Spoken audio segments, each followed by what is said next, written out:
اعوذ باللہ من الشیطان الرجیم بسم اللہ الرحمن الرحیم ان اللہ یأمرکم ان تؤدوا الامانات الى اہلها واذا حکمتم بین الناس ان تحکموا بالعدل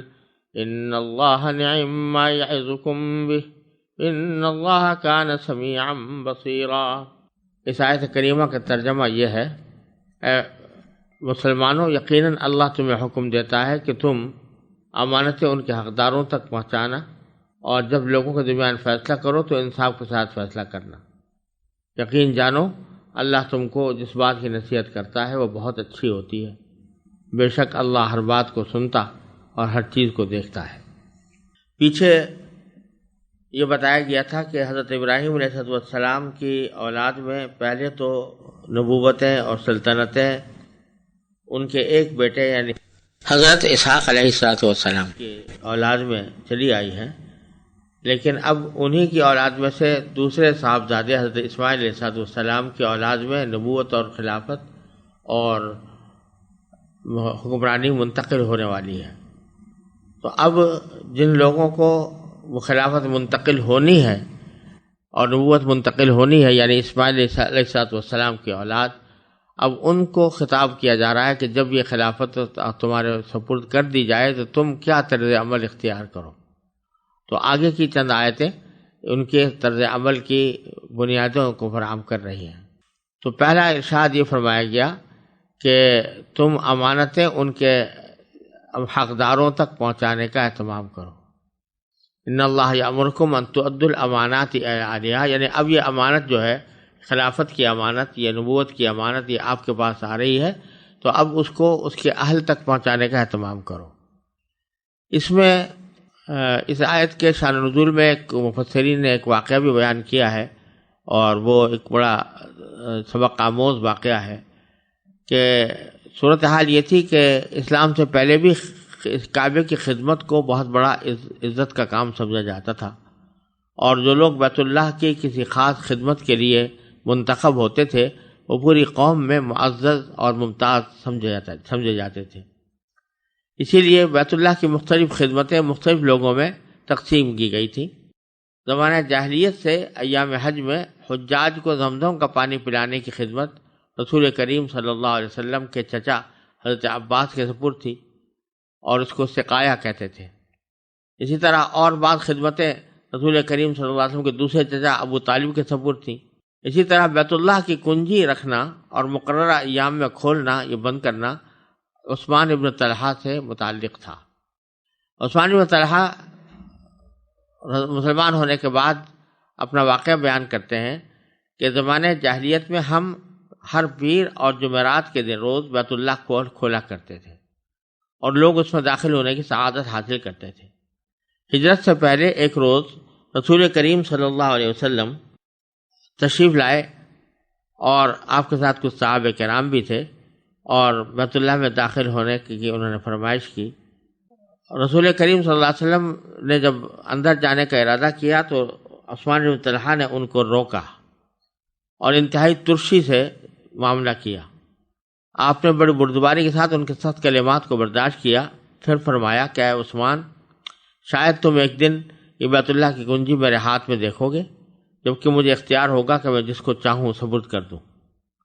عثمان بن طلحہ نے کہا کہ اگر ایسا ہو گیا تو قریش ہلاک اور ذلیل ہو جائیں گے۔ آپ نے فرمایا کہ نہیں، اس وقت قریش آباد اور عزت والے ہوں گے۔ آپ یہ کہتے ہوئے بیت اللہ کے اندر تشریف لے گئے۔ اس کے بعد جب میں نے اپنے دل کو ٹٹولا، عثمان بن طلحہ کہتے ہیں کہ جب میں نے اپنے دل کو ٹٹولا تو مجھے یقین سا ہو گیا کہ آپ نے جو کچھ فرمایا ہے وہ ہو کر رہے گا۔ میں نے اسی وقت مسلمان ہونے کا ارادہ کر لیا،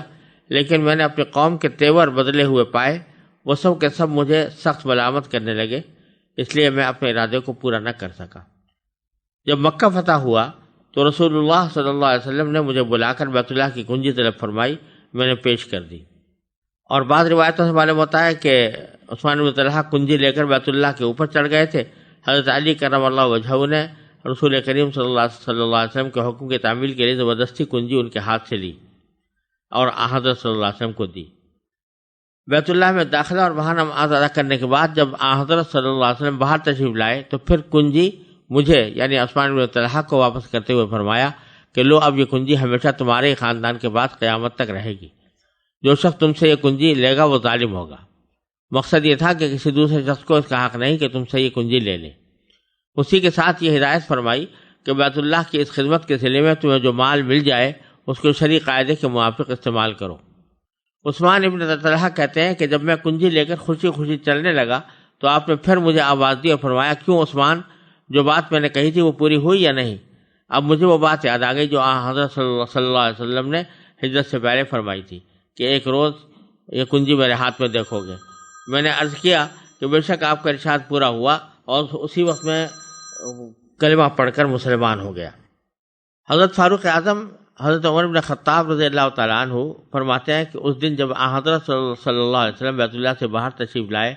تو آپ کی زبان مبارک پر یہ آیت تھی، ان اللہ یأمرکم ان تؤدوا الامانات الی اہلہا۔ اس سے پہلے میں نے یہ آیت کبھی آپ سے سنی نہیں تھی،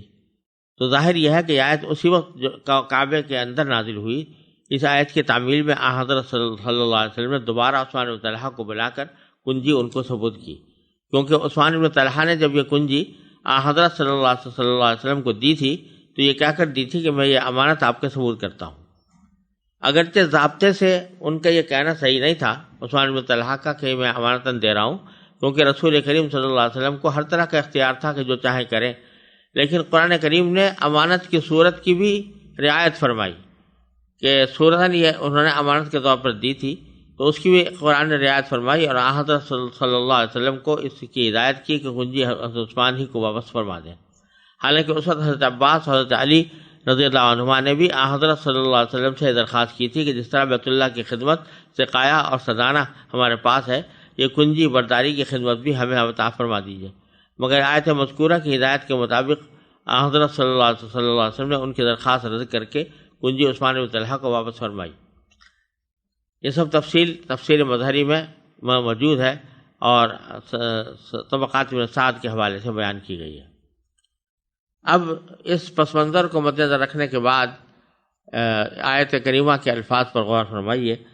ارشاد ہے، ان اللہ یأمرکم ان تؤدوا الامانات الی اہلہا، یعنی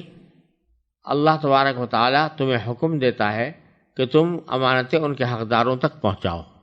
اس میں جو بات قابل ذکر ہے وہ یہ کہ یہ حکم عام مسلمانوں کو بھی ہے اور کسی زمانے کے حکام کو بھی ہے کہ وہ اس حکومت کی امانت کو صحیح طور پر استعمال کریں، اور امانت ایک ایسا وصف ہے جو ایمان کے ساتھ لگا ہوا ہے۔ چنانچہ ایک حدیث میں رسول اللہ صلی اللہ علیہ وسلم کا یہ ارشاد منقول ہے کہ لا ایمان لمن لا امانت اللہ، جس کے اندر امانت نہ ہو اس کے اندر ایمان بھی نہیں۔